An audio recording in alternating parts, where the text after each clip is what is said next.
Ladies and gentlemen, you've read about it in the papers. Now, witness before your very eyes that most rare and tragic of nature's mistakes. I give you the average man. Physically unremarkable, it instead possesses a deformed set of values. Notice the hideously bloated sense of humanity's importance. Also note the club-footed social conscience and the withered optimism. It's certainly not for the squeamish, is it? Most repulsive of all are its frail and useless notions of order and sanity. If too much weight is placed upon them, they snap. How does it live, I hear you ask?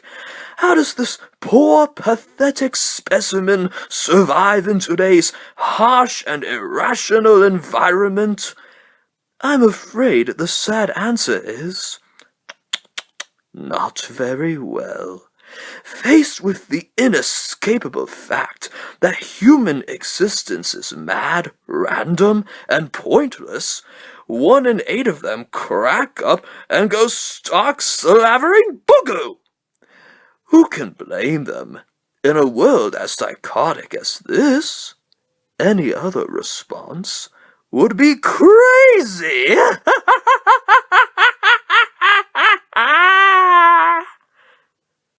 Remembering's dangerous. I find the past such a worrying, anxious place. The past tense, I suppose you'd call it. Memory's so treacherous. One moment you're lost in a carnival of delights with poignant childhood aromas, the flashing neon of puberty, all that sentimental candy floss. The next, it leads you somewhere you don't want to go. Somewhere dark and cold, filled with the damp, ambiguous shapes of things you'd hoped were forgotten. Memories can be vile, repulsive little brutes. Like children, I suppose. But can we live without them? Memories are what our reason is based upon. If we can't face them, we deny reason itself. Although, why not? We aren't contractually tied down to rationality.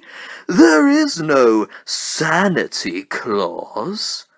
So when you find yourself locked onto an unpleasant train of thought, heading for the places in your past where the screaming is unbearable, remember, there's always madness.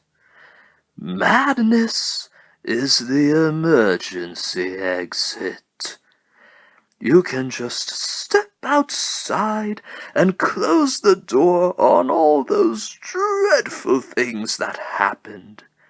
You can lock them away forever.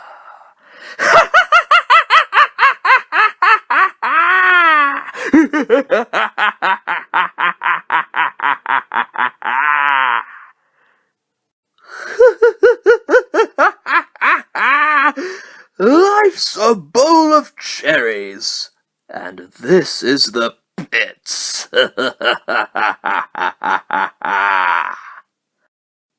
So, I see you received the free ticket I sent you.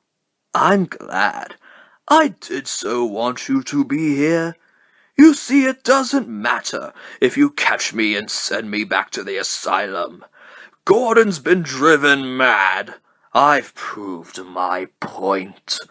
I've demonstrated there's no difference between me and everyone else. All it takes is one bad day to reduce the sanest man alive to lunacy. That's how far the world is from where I am. Just one bad day. You had a bad day once, am I right? I know I am. I can tell. You had a bad day and everything changed. Why else would you dress up as a flying rat? You had a bad day and it drove you as crazy as everybody else. Only you won't admit it. You have to keep pretending that life makes sense, that there's some point to all this struggling. God, you make me want to puke. I mean, what is it with you? What made you what you are? Girlfriend killed by the mob, maybe? Brother carved up by some mugger?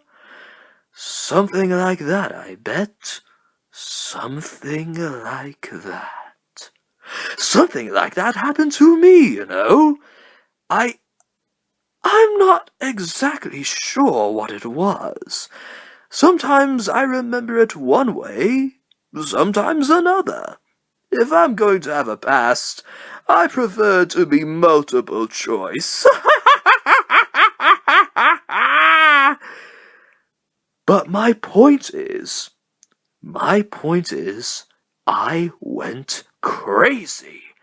When I saw what a black, awful joke the world was, I went crazy as a coot.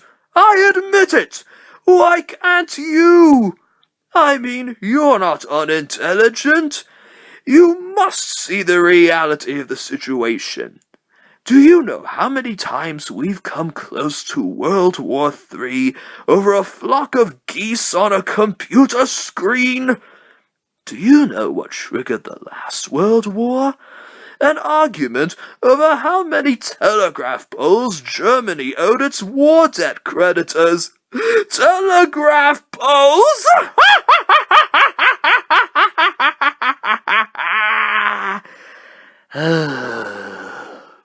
It's all a joke. Everything anybody ever valued or struggled for, it's all a monstrous, demented gag. So why can't you see the funny side? Why aren't you laughing?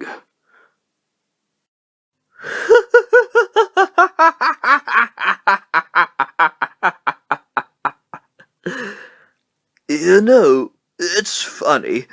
This situation, it reminds me of a joke. See, there were these two guys in a lunatic asylum. And one night they decide they don't like living in an asylum anymore.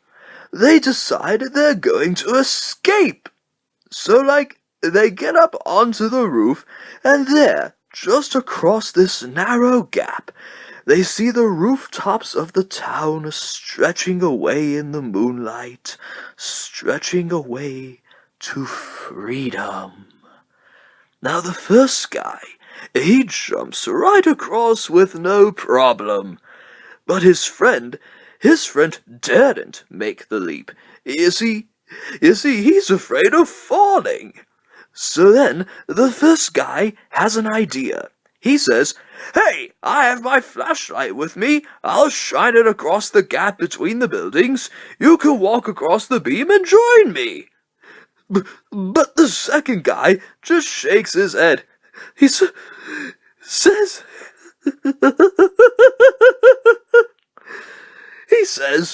"What do you think I am, crazy? You turned it off when I was halfway across."